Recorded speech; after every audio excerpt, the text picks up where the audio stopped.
We're organizing this press conference on the occasion of Tangkhul 50th anniversary because this is related to the foundation of Tangkhul.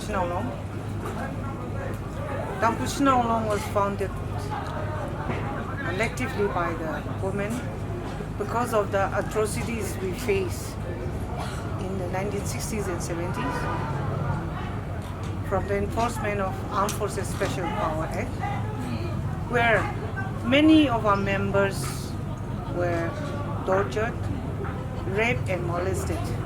So to rise up against such injustice, Tangkhul was founded. And today, in commemorating this 50th anniversary, we wanted to raise again the issue of Armed Forces Special Power Act, which is a flag law.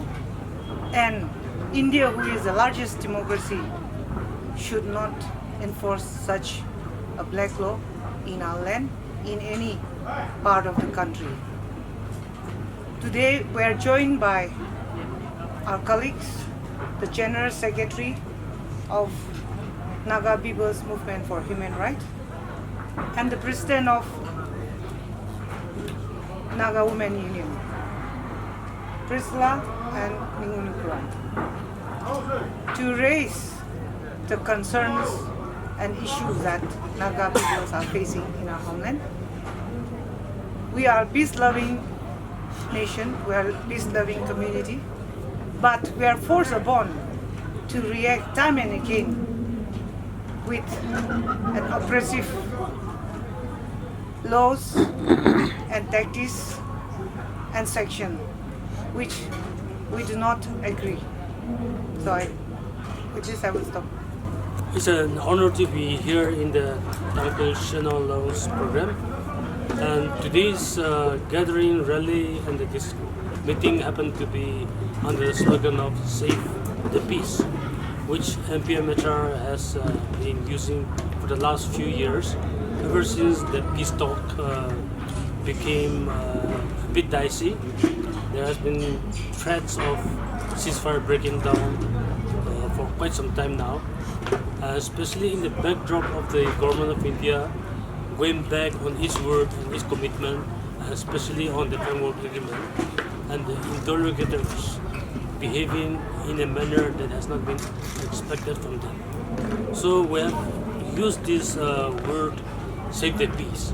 So no matter what, we still want that peace should be given a chance to solve the internal problem. So in the past years, under this theme, we've been going throughout different parts of India, especially even in Delhi, where Indian struggling communities as well from different parts of India have joined us in this effort to support the Naga's effort to save the peace, let the peace process continue.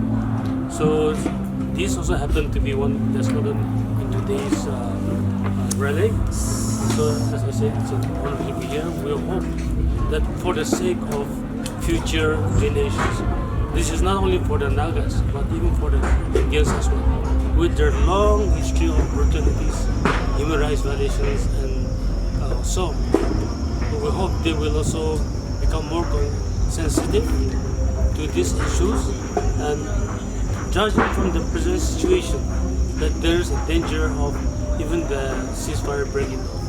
But we appeal to both the parties as well that the ceasefire, under any circumstances, must try to continue, but it should be a dignified ceasefire.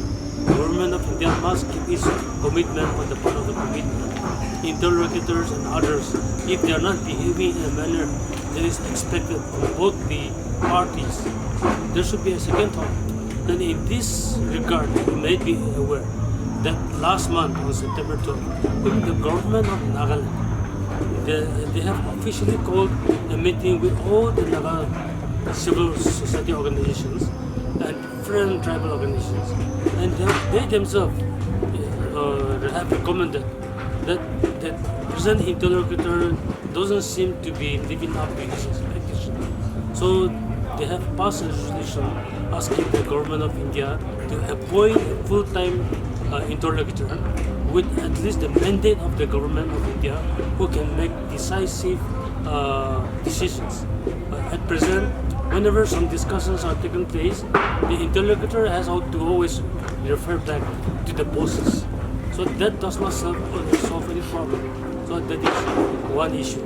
The other issue is if this issue persists and government of India continue to go back on this route, as some of you all must be aware, that some of the negotiators have even asked for a third-party intervention, which was in the table ever since ceasefire was signed in 1997. But on the request of the government of India, India being the world's largest democracy, they should not be subjected to a third party.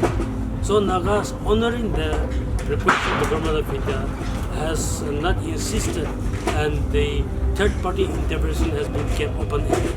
But now, even after 27 years, government of India don't seem to be as committed as they say they are. Rather, they're downgrading the talks and they're going back on the onwards. So in such a situation, a third-party intervention may be required. So that brings us to today's situation. Armed Forces Special Power 8, 1958, should not be wrongly implied.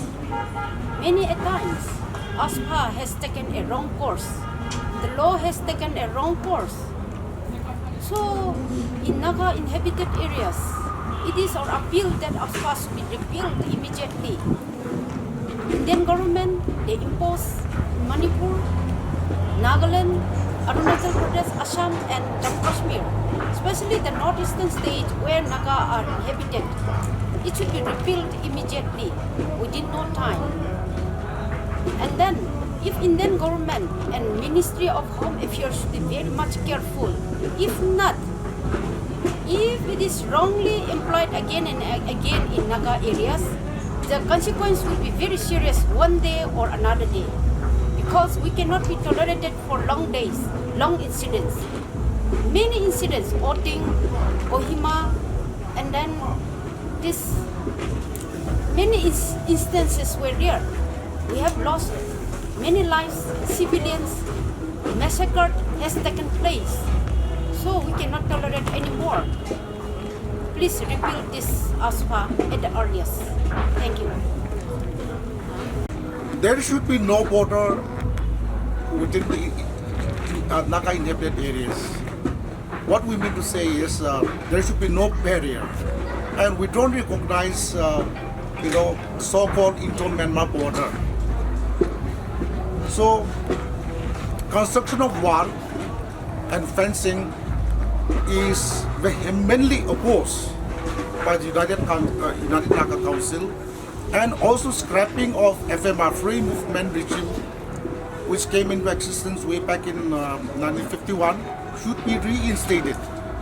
Otherwise, Nagas are ready to take up any course of action, it be in the form of democratic protest or in any form.